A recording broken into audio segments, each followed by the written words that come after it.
नमस्कार दोस्तों, आज की हमारी कहानी है कलयुग का यही धर्म है। पहाड़ की तराई में एक गांव है नागपुर। उस गांव में एक बुढ़िया रहती थी। उसका एक ही बेटा था जिसका विवाह उसने थोड़ी दूर बसे दूसरे गांव में कर दिया था। एक दिन बुढ़िया ने अपने बेटे रामू से कहा, बेटा अब मुझसे घर का काम काज नहीं होता, तू जाकर बहू को लिवा ला, मुझे बुढ़ापे का सहारा मिल जाएगा। रामू माँ की बात सुनकर अपनी बहू को लिवाने ससुराल के लिए चल पड़ा। उसके ससुराल के बीच एक घना जंगल पड़ता था। जब वह जंगल के बीच से जा रहा था तो उसने देखा कि रास्ते के किनारे पेड़ के गिरे पत्ते, फूल आदि में आग लगी हुई है और पास ही पत्तों की जलती आग के बीच एक बिल है जिसमें से सांप बार बार अपना सिर निकाल रहा है, पर आग की गर्मी से निकल नहीं पा रहा था। बुढ़िया का बेटा को आता देख नाग जोर जोर से चिल्लाकर बोला, ए भाई, मुझे इस आग से बाहर निकालो, तुम्हारा बड़ा एहसान मानूंगा। बुढ़िया के लड़के ने कहा, तुम तो नाग हो, तुम्हारा क्या भरोसा, तुम निकलने के बाद मुझे काट सकते हो। नाग ने कहा, कैसी बात करते हो तुम, मेरी जान बचाओगे और मैं तुम्हें काट लूँगा, ऐसी बात सोची भी नहीं जा सकती।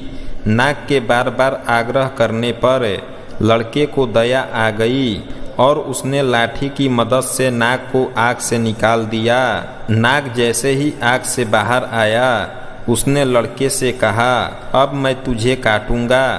रामू हक्का बक्का रह गया। थरथराते हुए उसने कहा, लेकिन तुमने तो ना काटने का पक्का वादा किया था। नाग ने हंसते हुए कहा, अरे मूर्ख, यह कलयुग है, कहने और करने में जमीन आसमान का अंतर है। यहाँ भलाई का बदला बुराई से होता है, यह युग धर्म का है। मैं तुम्हें काटकर युग धर्म जरूर निभाऊंगा। लड़के ने कहा, यदि तुम्हें काटना ही है तो काट लो, पर मेरी तसल्ली तो करवा दो कि कलयुग का यही धर्म है। नाग ने लड़के की बात मान ली। लड़का नाग के साथ जंगल में चरती हुई एक गाय के पास पहुंच गया और गाय को पूरा घटना सुनाकर बोला, गाय माता तुम न्याय करो। गाय बोली, नाग ठीक कह रहा है, मुझे ही देखो, घास खाकर दूध देती हूँ, खेती के लिए बछड़े बैल देती हूँ, लेकिन मेरे बूढ़े होने पर यह आदमी मुझे कसाई के हवाले कर देता है, यही इस युग का न्याय है। नाग ने कहा, अब तो तसल्ली हो गई। लड़का गिड़गिड़ाया, किसी एक से और बात कर लेने दो, अगर उसने भी यही कहा तो मैं तुम्हें नहीं रोकूंगा। लड़के ने सामने एक पेड़ को अपनी सारी कहानी सुनाई तो पेड़ ने कहा, नाग ठीक कह रहा है, मैं आदमी को शीतल छाया और मीठा फल देता हूँ, पर बदले में आदमी मुझे काटता है, आग में जलाता है। कलयुग का यही धर्म है। यह सुनकर लड़के ने नाग से कहा, मैं तुम्हारे काटने का विरोध नहीं करूँगा, लेकिन मेरी एक अंतिम इच्छा है। जब से मेरा विवाह हुआ है मैंने अपनी पत्नी का मुख ठीक से नहीं देखा है। तुम मुझे एक मौका दे दो, मैं अपनी पत्नी को देखकर वापस आ जाऊंगा, तब तुम मुझे काट लेना। नाग ने कहा, मंजूर है, पर पत्नी से कोई बात ना करना, 3 घंटे के भीतर लौट आना। लड़का अपने ससुराल पहुंचा। कुछ कदम दूर से ही उसने देखा कि उसकी पत्नी दरवाजा साफ कर रही है। उसे देखकर उसके आंखों से आंसू गिरने लगे। उसकी पत्नी उसे इस तरह देखकर अवाक रह गई। वह कुछ पूछ पाती इससे पहले ही लड़का वापस चल दिया।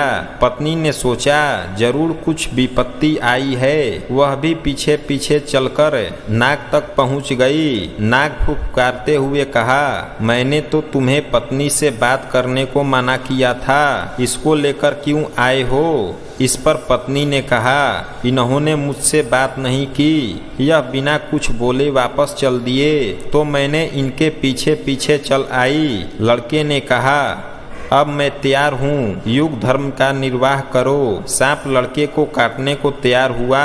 तभी उसकी पत्नी ने कहा, थोड़ा रुक जाओ, तुम इन्हें काटने जा रहे हो, सिर्फ इतना बता दो, इनके बाद मैं अपना गुजारा कैसे करूँगी। नाग ने कहा, इसका इंतजाम है।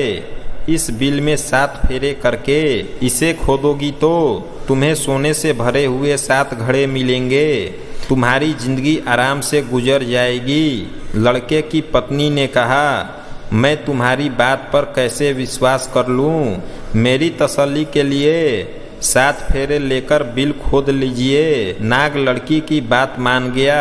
लड़की की पत्नी बिल के फेरे लेने लगी। 7वां फेरा पूरा होते होते उसने अपने पति की हाथ से लाठी छीनकर उस नाग के सिर पर जोर से मार दी। नाग छटपटाने लगा। वह लड़की से बोला, तू तो बड़ी धोखेबाज निकली। तब उसकी पत्नी ने कहा, क्षमा करना नाग देवता, मैं तो आपकी ही बात रख रही हूँ। आपने कहा कि यहाँ भलाई का बदला बुराई है। हमें आपने इतना बड़ा खजाना बताया, लेकिन हमें तो कलयुग का धर्म निभाना पड़ा और आपके प्राण लेने पड़े। नाग का निर्जीव शरीर एक और धराशायी हो गया।